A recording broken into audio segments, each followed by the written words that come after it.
तत्रादौ सम्यक्त्वं समुपाश्रयणीयमखिलयत्नेन तस्मिन् सत्येव यतो भवति ज्ञानम चरित्रम च। मंच पर सुशोभित सम्मान्य विद्वत्गण एवं सभा में विराजित सभी साधर्मी जनों को सादर शुद्धात्म वंदन।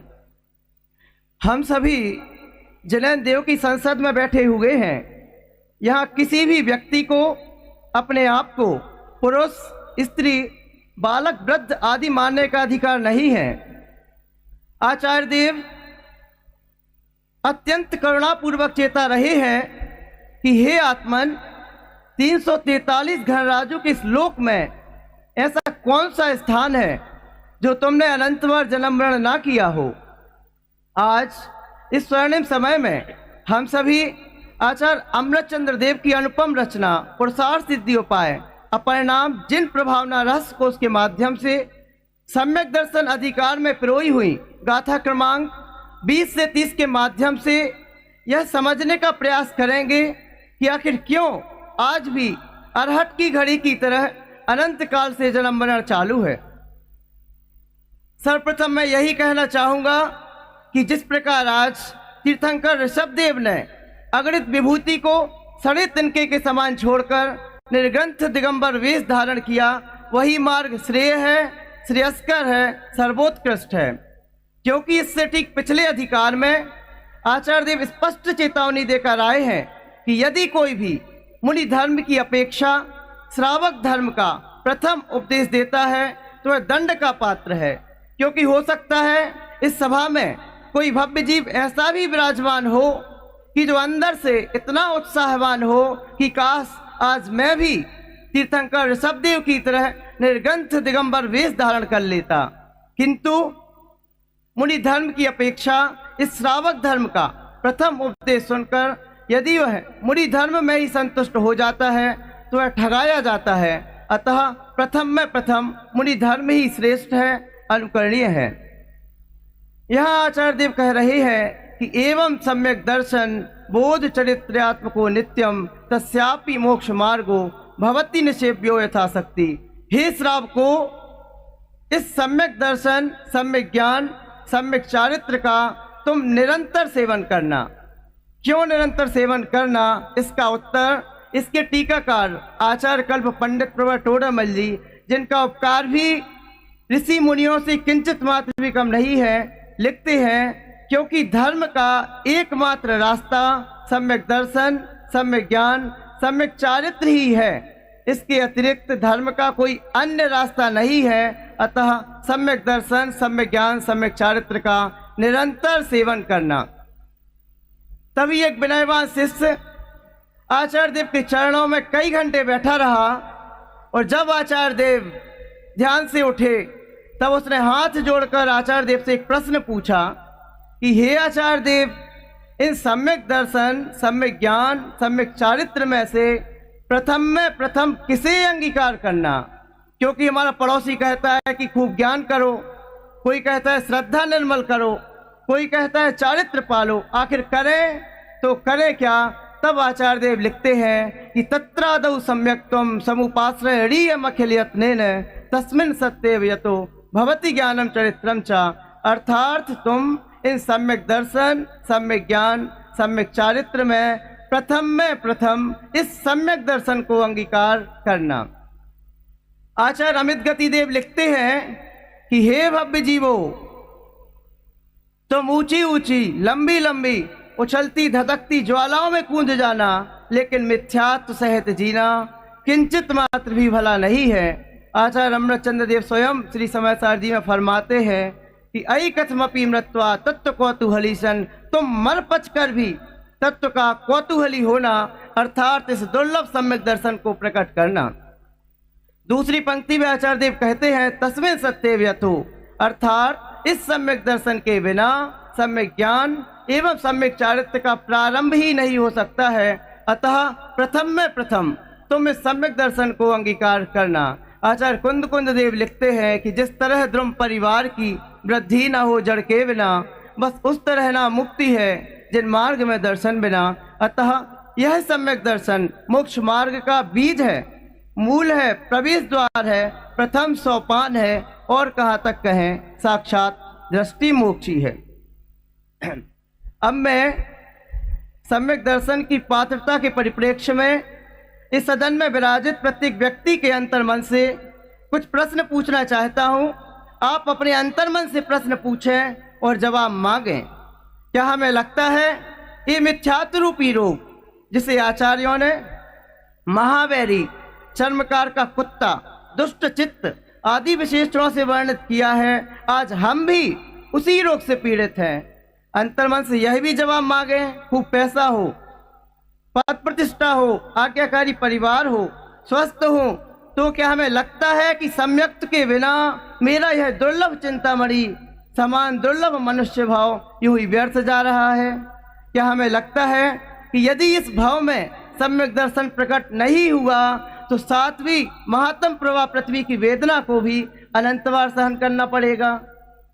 क्या अंतर्मन इस बात की हामी भरता है कि जो जीव अजीव आदि सात तत्व जिन्हें देव ने बताए हैं, 100 इंद्रों की साक्षी में जिन्हें देव ने जो वस्तु का स्वरूप बताया है, गणधरों ने जिसे गूथा है और आज निर्दोष आगम परंपरा में हमारे समक्ष विराजित है, वह एकदम सत्यार्थ है, यथार्थ है। मैं जीव ही हूँ, शरीर नहीं हूँ। शरीर आश्रित सारा व्यापार मुझसे भिन्न है। जैसा आनंद हमें धन वैभव को देखकर आता है, ऊंची पद प्रतिष्ठा में आता है, दुकान पर ग्राहकों की भीड़ को आता है, वैसा ही आनंद माँ जिनवाणी को देखकर क्यों नहीं आता? क्या हमें लगता है सम्यक तो बिना जीना इस मृत कलेवर रूप देह को मात्र ढोना ही है? जितने निशंक हम अच्छी जॉब, अच्छा व्यापार, अच्छा परिवार आदि को देखकर हैं या होते हैं, क्या उतने भी निशंक जो जिनेन्द्र देव ने तत्व प्रतिपादित किया है उसमें भी है या नहीं है? जितना उत्साह हमें बच्चों को लौकिक पढ़ाई की ओर अग्रसर होता देखकर होता है, क्या उतना भी उत्साह अपने बच्चों को माँ जिनवाणी के सन्निकट बैठाने में होता है या नहीं होता? यदि माँ जिनवाणी के सन्निकट नहीं बैठे तो क्या ऐसा खेद होता है कि मेरा बेटा या बेटी नरक निगोद में न चला जाए?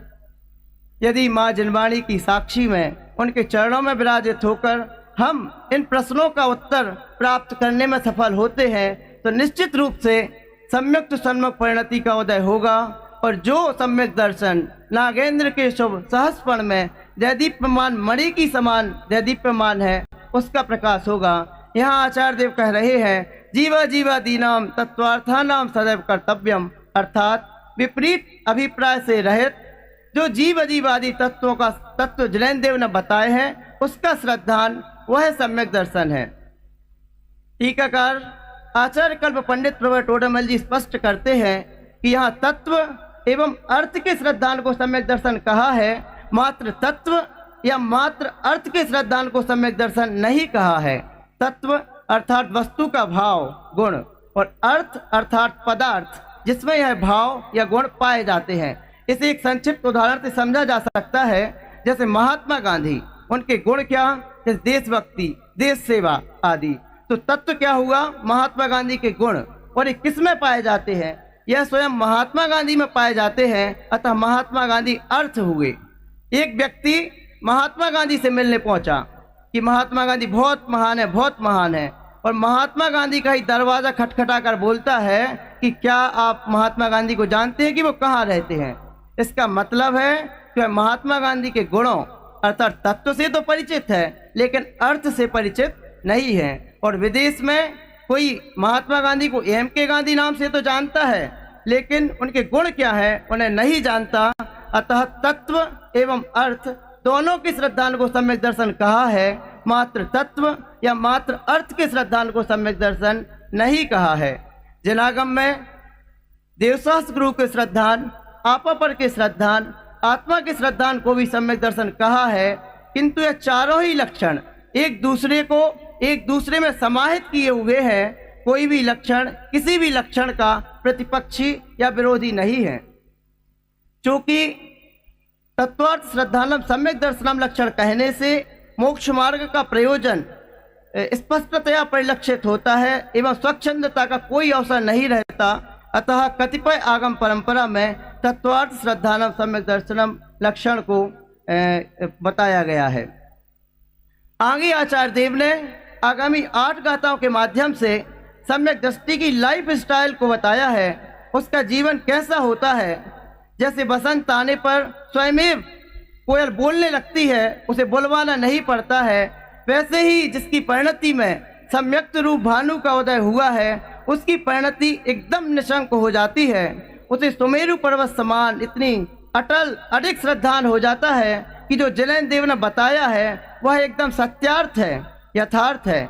अनंतमति की तरह इस भाव एवं परभाव के भोगों की किंचित मात्र भी चाह नहीं रहती और उद्दायन राजा की तरह विष्टा आदि पदार्थों से सन जाने पर भी ग्लानि का भाव उत्पन्न नहीं होता और संपूर्ण विश्व एक तरफ हो जावे और जिनेन्द्र देव के सिद्धांत के विपरीत कोई कुछ भी कहे तो रानी रेवती की तरह अटल श्रद्धा सहज ही हो जाती है और मार्दवादी भावों से अपनी धर्म वृद्धि करने एवं नाना प्रकार के कर्मों से आच्छादित दूसरे जीवों के दोषों को ढांकने के परिणाम होते हैं और धर्म मार्ग से स्वपर के पतित होने पर पुनः स्थिरता का प्रयास चालू रहता है और धर्मी धर्मायतनों में सगे पुत्र से भी अधिक स्नेह सहज ही हो जाता है और 3 लोक के समस्त प्राणी आए और मज्जंतु निर्भर ममीसम के इस मंगल आमंत्रण को स्वीकार करें और ऐसा यह अद्भुत परमेश्वरी मार्ग तत्वज्ञान रूपी अमृत का पान कर लेवे। ऐसी प्रभावना के भाव सहज ही होते हैं। अंत में मैं यही कहना चाहूँगा कि कितनी दुर्लभता से हमें यह दुर्लभ मनुष्य मिला है और आचार्य देव अपने निकट बुला रहे हैं कि आओ मेरे निकट, बताऊं मैं तुम्हारे गुण, परम सुरस भरे कर्म सोरीते हैं। और हम आचार्य देव के इस मंगल आमंत्रण को, उनके निकट बैठने के आमंत्रण को स्वीकार ना कर पाए, इससे अधिक दुर्भाग्य और क्या हो सकता है। इसी भाव में बहुत शीघ्र हम सभी को ये सम्यक दर्शन प्रकट हो, इसी मंगल भावना के साथ मैं अपनी बात समाप्त करता हूँ।